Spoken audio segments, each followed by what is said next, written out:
I neutrini sono delle particelle talmente evanescenti e noi fisici amiamo immaginarcele come dei fantasmi che aleggiano indisturbati nell'universo.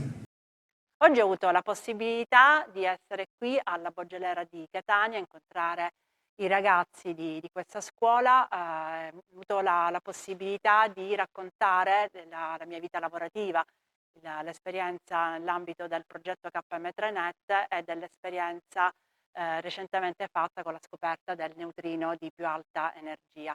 Io ringrazio tantissimo la scuola che mi ha voluta qui oggi, è la prima scuola che mi ha invitato a raccontare di questa grande scoperta di KM3Net. Sono stata veramente contenta di incontrare questi ragazzi che hanno seguito con tanto interesse il mio seminario e che poi mi hanno trattenuto con tantissime domande. Ritengo che questi incontri siano estremamente interessanti sia per noi ricercatori ma anche per i ragazzi che hanno la possibilità di scoprire il mondo della ricerca.